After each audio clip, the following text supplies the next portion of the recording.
Hello and welcome to the next edition of the HP Discover podcast series. I'm Dana Gardner, Principal Analyst at Inter Arbor Solutions, your host and moderator for this ongoing discussion on IT innovation and how it's making an impact on people's lives. Our next DevOps innovation case study highlights how Cognizant Infrastructure Services has worked with a large telecommunications and internet services company to make DevOps benefits a practical reality. We'll learn some important ways to successfully usher DevOps into a large, complex enterprise IT environment, and we'll hear best practices on making DevOps an accelerant to broader business goals, such as adapting to the Internet of Things requirements, advancing mobile development, and allowing for successful cloud computing adoption. Here to provide a practical guide to effectively ushering DevOps into any organization, we're joined by Sachin Ohal, Manager Consulting at Cognizant Infrastructure Services in Philadelphia. Welcome, Sachin. Hi, I'm glad to have on this show. How are you? I'm great. Thanks for being here. We're also here with Todd DeCapua, Senior Manager for Product Marketing and Technology Evangelist at HP Software in Palo Alto, California. Welcome, Todd. Dana, great to be here. Let's start at a high level and start drilling down. When we're talking about DevOps in a large environment, what are the barriers that we're facing these days? What are some of the resistance when we think about ushering it in? I know it's a complex undertaking, but what are the things we need to be thinking about in terms of overcoming that and making DevOps a reality? Todd? I guess some of the first things that I've seen in the last 10 or so years, I guess, that thinking about things like agile transformations, then DevOps, it's really, people often say, well, what are the tools that I need to buy?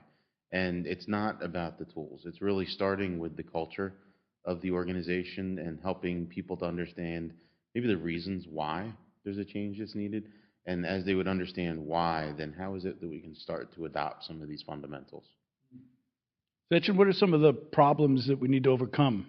So I want to add in a Todd's view. So fundamentally, industry is coming with a many different model, which was sending and receiving mode rather than a communicating mode. So either one team is sending to other team, or one organization sending to other team. And when we come up with a model like DevOps, where we think everybody start thinking, oh, more adult, more confusion, and that exactly is happening around the globe. Companies are trying to enhance their IT infrastructure. They want to enforce DevOps. On the other hand, when all are starting communicating, they are getting lost. So I think this has become a fundamental problem to implementing a DevOps. Now, you've been working with a number of companies in bringing DevOps best practices into play. What are some of the bedrock foundation beginning steps companies should take? Is there a common theme, or is it vary from company to company? Yeah, so DevOps is a kind of domain which vary inside company. We cannot compare company to company. It vary company to company, domain to domain, organization to organization, because here we talk about culture, or developing a culture. And when we talk about developing a culture, a thought process or understanding on those thought process play a key role. And if we fundamentally talk about application development organization, testing organization, or the IT ops organization, they are having their own KPIs, their own thought process, their own goal defined, and many times we observe this path are not come across with each other. And suddenly enforcing DevOps, we are telling this all the organization, you start communicating, start intersecting, you having a cross communication. So this is become a key problem in a 21st century in infrastructure or application delivery or testing or overall DevOps framework implementation. And I think communication and understanding is become a key challenges for this organization. Before we get into the specific use case scenario and case study that we're going to talk about, what is the relationship between Cognizant and HP? You're a services provider, they're a technology provider. How does it work? So we are like a strong partner with HP. So as a Cognizant, we are a consulting company. We are a talent company. On the other hand, HP as an enterprise scale product delivery company. And here we form a very nice synergy between Cognizant and HP. While we go to market, we assess the situation. We request HP to come to premises, work with us, have a hand-to-hand work check, form a high-performance team, and deliver end-to-end enterprise solution to Cognizant and HP customers. And Todd, given the challenges of bringing DevOps to bear in many organizations, the fact that it varies from company to company, this really does sound like a team sport, not something one can do completely alone. It's about an ecosystem play. Is that right? Absolutely is. And I guess when I think about this ecosystem, it's really, there's three players. I mean, you've got your customer first, but then you've got, an organization like HP who provides, enterprise products and capabilities, and then other partners like Cognizant that can bring in the talent to be able to put it all together. As we think about kind of this transition and think about what these challenges are that our number one player, our customer, have, I think there are these foundational pieces that you think about things like time to market as being a challenge, thinking about brand value as being a challenge, and of course, revenue is another challenge. So I know, as we were talking early on, it was, what are those fundamental challenges that our customer, again, as a team sport, are being challenged with? And again, as we see this, it is different for every one of our customers. And starting with some of these fundamentals, what are those challenges? And understanding that, I think that helps with, hey, we need to make a change. We need to influence the culture. We need to do all these pieces. So before we jump right into that technical solution, let's sit down as the teams on this player together, again, with a customer, with someone like HP, with someone like Cognizant, and really understand what are our challenges. All right, let's drill down a bit into a specific scenario. Sachin, a large telecommunications, media, and internet services company. Tell us about what their goals were and why they were pursuing DevOps and improvement in how they have a test, deploy, synergy. So when we talk about telco, we talk about pharma, or we talk about retail customer. So they fundamentally come up with so many upstream, downstream, revenue-oriented customer service workbench platform, and it is very hard to establish a synergy between all the platform and make them understand what is their end goal. Obviously, the end goal is a customer service, but to achieve that goal, you have to go through with so many processes, so many handshake on a business level, on a technology level, on a customer service level, even internal customer service level. So now today's word, we are IT for IT. So none of the organization inside company is working as an independent IT group. They work for IT for IP. They are always supporting either in business or either internal IT group.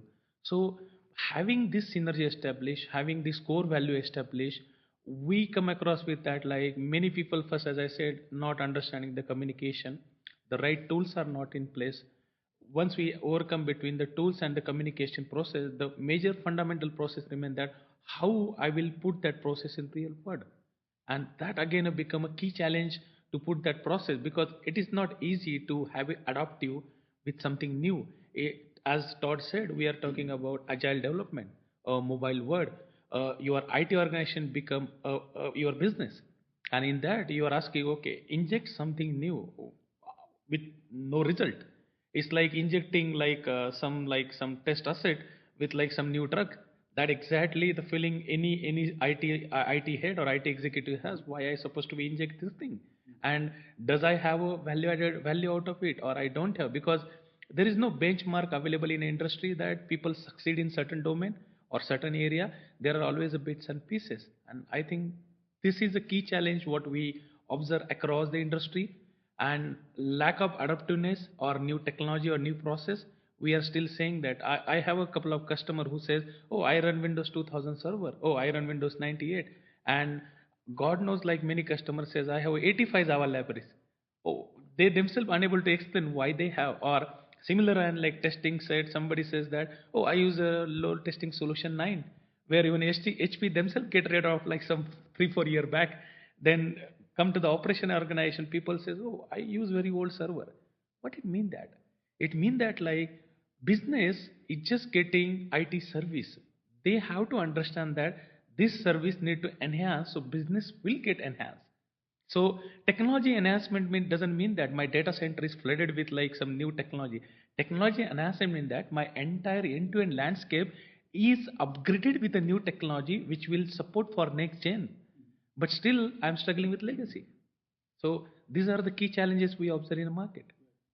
But specifically with this use case, how did you overcome them? Did you enter into the test environment and explain to them how they should do things differently, leverage their data in different ways? Or did you go to the developers first? Is there a pattern to how you begin the process of providing a better DevOps outcome? Yeah. So the pattern what we have started working with that, like first of all, we have to define end-to-end delivery process, and then we have to identify end-to-end business value out of that delivery process. Once we identify the business value, we draw a thin line between various organizations to understand, okay, we are not cutting each other pras, we are going parallel, but this is a thin line which is going to work and which is definitely vary a domain to domain. Because in a multi-generation business plan, when we talk about drawing this thin line, we don't have any scope that like tell exactly we draw it in IT organization, draw it a business organization, or inside IT we draw it in a testing organization or a development organization. DevOps can be start in any landscape. Particular in our case, we may start with the testing organization, and then we decided like pull into the development and the IT organization. Some cases we may start with the development organization and then testing and operation organizations comes in a place. Some spaces business start DevOps, and they says that I want to do things like that the way I want. So if you really ask me like specific case study, rather than giving a very centric answer, I want to tell you that like the answer is a wide area on that, and I just don't want to take our audience in a wrong direction that okay, somebody started in a testing, we let's start in testing. Somebody started in a development, let's start in a development. So the impact I want to say that you can start anywhere, but before starting, just stay back, decide where you want to start, why you want to start, how you want to start, and get the right folks, right tools in a picture. Given that there's a general pattern, but there's also deep specifics, could you walk us through the general methodology that you've been talking about and that you're describing? Yes. So I just want to give a very a fundamental multi-generation using a DevOps case study, which I have designed myself. So one point of time, most of user or most of listener on this broadcast were a startup companies. They start up their company as a product or as a services, and they were struggling with the market. One given point of time, they shifted themselves as a product company. So when I say product, it doesn't mean that like a physical product. It might be service as a product, and they started merger acquisition, enhancing their portfolio in the market. They done a couple of exercise what fundamentally industry does. Now moreover big companies are transforming themselves to the service companies because they want to make sure that their existing customer and their new customer both are getting a new like same values, because challenge remain while doing a very aggressive business planning or business stepping in, how my existing customer are feeling, do they are getting the like that equivalent service what we have committed to them, do they are getting my new technology value, new business value out of that services. This create a lot of pressure in IT executive so as the business executive. And now in a mobile computing, cloud computing, suddenly some companies are trying to stable themselves into the service portfolio. They have a aggressive pressure on them to go towards cloud. So they are starting with like using a cloud web services, cloud authentication, very IT level. So we are not talking like large landscape, but they are trying that. So basically this transformation from startup to product, product to services, services to cloud has only one thing tied up. That is your multi-generation vision with your multi-generation business plan. Because your people changes, your IT changes, your technology changes, your business models keep changing, your customer changes, your revenue changes, like the mode of revenue changes. Consider example of like eBay, Google. Some point of time they were never exist. We never even thought like these companies will be a lead in the Wall Street and giving us so much employment, or will have a kind of consumer database. And being a consulting company like Cognizant, we observe those trends in the market very quickly. We see those changes in the market. we assist them, and we come with a like our own internal teams also understanding that, but customer multi-generation vision remain same. And now to run this vision, I have a I have strategic business objective, I have strategic business unit. So how this unit will get communicate with the strategic like business objective, and there exactly your IT plays a key role. Information technology become a key strategic business unit in your organization who is driving this whole task force. And while driving this task force, if you didn't define your DevOps in a multi-generation business plan, what will happen that you are moreover focusing on IT centric. The moment technology changes, you are in trouble. The moment process changes, you are in trouble. And the moment you think about cross domain taking into your company, as an example, telco is doing the cross domain with the retail. You see, then pharma is doing a cross domain with the telco. Similar way, like there are so many other example via IoT I can use, and how you will accommodate them. You want to spend a double cost for your IT or your business, or you want to shut down the existing project and fund for new project. So there are so many questions comes in a picture when we really talk about like IT centric DevOps organization. But when we have a business centric DevOps initiation, then we accommodate all the view, and accordingly IT take a control on your business and they help you to run your business. So business agility is really the payoff. Todd? Yeah, so I think, Dana and Sachin, as we kind of look at this challenge and, wrapping this around the use case that Cognizant has with, not only the one customer that we're talking about, but really all of them, and thinking through this generation business plan using DevOps, there's some real fundamentals to think about, but there's disruptors in the world today. And maybe starting there helps to illustrate a little bit better why this concept of a multi-generational business plan is so important. So somebody like Uber, somebody like Yelp, somebody like Netflix, each one of them are in a different stage of this multi-generational business plan. But this foundational element that Sachin had been explaining, where some organizations today are stuck in a legacy technology or IT organization, it's really starting at that fundamental level of understanding what are our strategic business objectives. Then looking at this from is there a strategic business unit, or where is that focus? And then building up from there to say, okay, we've got technology that lives over top of that. And again, what's fun for me is when I look at Uber, when I look at Yelp, when I look at Netflix, again, knowing they're all different, but some of them do have a product, some of them don't. Some of them are an IT organization that has a services layer that connects all these pieces together. So whether it's a large telecom and internet provider, again, there's products, but there's really been a focus on services. So I think what can help is we think about this organization multi-generational vision is it's going to live through the iterations that every organization goes through. And again, I hate to keep pounding on these three examples, but I think they're great in a way to help, again, illustrate this for us. So starting with a startup. So we all remember when things like Uber, came in as a startup and was not really well understood. But then looking down and it's become productized. It's probably safe to assume that we've reached a certain level where most cities that I travel to, it is available. But then you move into something more like a product. And again, looking at Yelp, I mean, that is definitely a product. It's mainstream, definitely has a lot of users today. But then you move down into the service area. And as something would mature into a service, it's now become definitely adopted in the majority of their target users. The last one, or the fourth, I'd like to call it cloud. Or again, I'm sorry, this is the Cognizant slide. But as you move to something like cloud, I think that's where Netflix becomes a perfect example. It's all cloud-based. I'm a subscriber. I know that I can have streaming video, any device, anywhere in the world at any time on Netflix delivered from the cloud. So these four generational business plan items that we're talking about, one being startup, two being product, three being service, and fourth being cloud, again, carrying that underlying vision, all supported by information technology and a defined strategic business objective focusing on a strategic business unit. So, I think it's really important to help understand that as I look at somebody like Cognizant as a partner and the approach that they've used with several of their customers.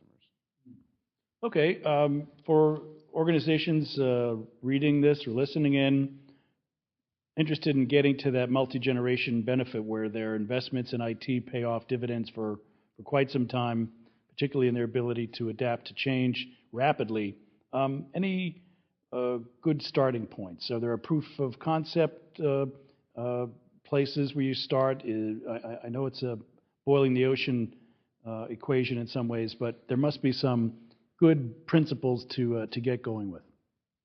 Definitely there are. In this 21st century, like IT business goal, so first you have to sense everything inside your business. Rather than sensing outside market, sense all your business thoroughly, like in real time, what is doing. You have to analyze your business model. Like, does my business model fit in these four fundamental components where I am right now? I'm into the startup side, product side, service side, or cloud, or where I want to go. So we have to define that. And then based on that, you have to adopt DevOps. You have to make sure where you are adapting your DevOps. I was on product and I'm going to services, so I need a DevOps fitting here. Or I'm right now in a well-mature product and I want to go on a cloud, where I'm going, or I'm right now on a cloud and I want to have a more and more refined services for my customer. So find out that skill and define that skill rather than getting many IT group together and they just like doing a brainstorming session. Oh, where I supposed to be stand? No. What is your business vision? What is your customer values? Those values really derive your business, and to derive that business, use a DevOps. Not for like just getting the continuous delivery in a place or continuous integration in a place, or like two IT executive are talking, oh, you are in my organization are doing a great handshake, and where business say, oh, I don't want what handshake you do, I want that uptime. So there are so many various aspect, various view, and as Todd mentioned, like he has like all these three example, but if you really check like this, all kind of other example as well, they are very focused on their business, multi-generation business plan, and if you want to success of your warehouse, you have to be focused on those aspects as well. Well, great. Anything else to add, Todd? Yeah, so I guess as far as getting started and what works and where do you go, there's a number of different ways that we've helped work with our customers to get started. One of the ones that I've seen proven is on something that has been neglected. So for example, a maintenance backlog. Here's items that over 6 months, a year, sometimes even 2 years, have just been neglected. And if you really want to try to find some quick value, it's maybe pulling that maintenance backlog off, prioritizing that with your customer, understanding what's important still, what's not important any longer, shortening it down to a target list, then being able to identify, okay, if we're going to focus a few resources on a few of these high priority items that, again, are going to be continued to be neglected, then starting to adopt some of these practices and capabilities to then immediately show value to that business owner of, hey, we've applied a few resources with a little bit of time and gone after your highest priority items that otherwise would have been neglected. And now the second piece that comes in, I think, is this analysis capability. So how are you tracking the results? What are those metrics that you're using to show back to the business that, hey, yes, you have your multi-generational plan and strategy laid out, but how is it that you're incrementally showing this value as you're delivering over and over again? But starting small, maybe going after that neglected maintenance backlog being a really easy target, and then showing the incremental value over time, again, through the sensing that Shashan has mentioned, also being able to analyze and predict those results, and then being able to adapt over time with speed and accuracy. Well, great. I'm afraid we'll have to leave it there. We've been learning about how Cognizant Infrastructure Services has worked with HP to help a large internet services provider to make DevOps benefits a practical reality. And we've heard some powerful best practices on making DevOps an accelerant to broader business goals, but at the level of a multi-generational IT activity. So I want to thank our guests, Sachin Ohal, Manager of Consulting at Cognizant Infrastructure Services. Thanks, Sachin. Thank you very much. Glad to have you on your show. And we've also been talking with Todd DeCapua, Senior Manager for Product Marketing and Technology Evangelist at HP Software. Thanks, Todd. Thank you, and speak with you guys soon. And a big thank you also to our audience for joining us for this special DevOps case study discussion. I'm Dana Gardner, Principal Analyst at Inter Arbor Solutions, your host for this ongoing series of HP-sponsored discussions. Thanks again for listening, and come back next time.